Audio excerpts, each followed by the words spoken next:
Assalamualaikum warahmatullahi wabarakatuh. Bismillahirrahmanirrahim. Hamidanillah tabaraka wa ta'ala wa musalliyan wa musalliman ala rasulillah wa ala alihi wa sahbihi wa man walah. La hawla wa la quwata illa billah, amma ba'dah. Hadirin wal hadirat, para pemirsa yang dimuliakan oleh Allah Subhanahu wa ta'ala. Alhamdulillah, sampai hari ini kita masih diberikan begitu banyak kenikmatan oleh Allah Subhanahu wa ta'ala. Salah satunya adalah kenikmatan dalam mencari ilmu, entah itu bertatap muka secara langsung atau memanfaatkan media online seperti sekarang ini, sebab dalam keadaan yang tidak memungkinkan untuk kita keluar rumah dan sebagainya. Hadirin yang kami muliakan, melanjutkan ngaji kita bab ke-14 tentang dosa-dosa besar dalam kitab Al-Kabair, yakni berbuat dusta kepada Allah dan Rasulnya. Jadi ini menempati posisi ke-14 dosa-dosa besar. Sebagaimana firman Allah dalam surat Az-Zumar ayat 60, wa yaumal qiyamati, kelak di hari kiamat, taro alladzina kazzabu.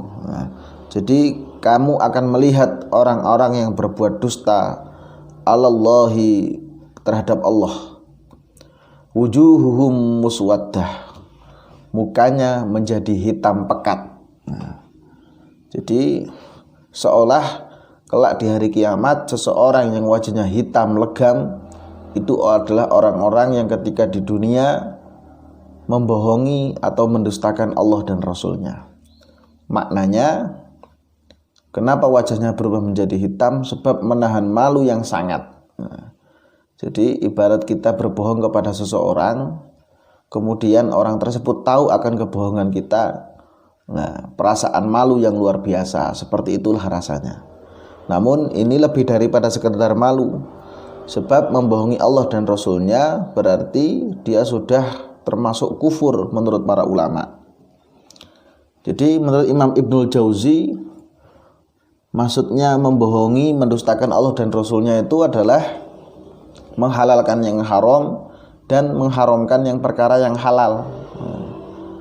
Jadi contoh yang paling sederhana, ada seseorang dia tidak mau zakat dengan alasan ini adalah hartaku sendiri, saya tidak wajib zakat, atau saya tidak wajib sholat, atau sebaliknya, saya judi ini untuk kebutuhan hidup, saya melakukan riba ini semata-mata adalah pekerjaan. Nah, ketika dia membolak-balikkan sesuatu yang dihalalkan menjadi diharamkan, kemudian sesuatu yang diharamkan menjadi halal, atau dia yang harusnya Allah perintahkan namun dia tak kerjakan, yang harusnya Allah larang namun dia terobos untuk mengerjakan, maka itulah yang disebutkan oleh Allah, yakni wujuhu muswaddah, kelak adalah orang yang mukanya hitam sebab sangat malu telah mendustakan Allah dan Rasulnya.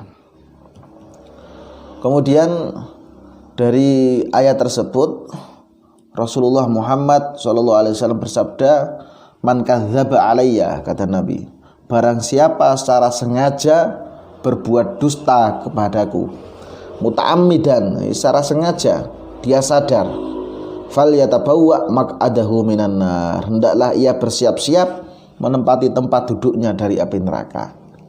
Jadi luar biasa. Jadi setiap dosa, terlebih dosa besar, ancamannya begitu sangat jelas, begitu sangat nyata. Maka dari itu ketika kita masih kekeh, ketika kita masih tak mau berubah, tidak mau untuk memperbaiki diri, sebenarnya innallaha syadidul iqab, Allah adalah zat yang paling kejam siksaannya.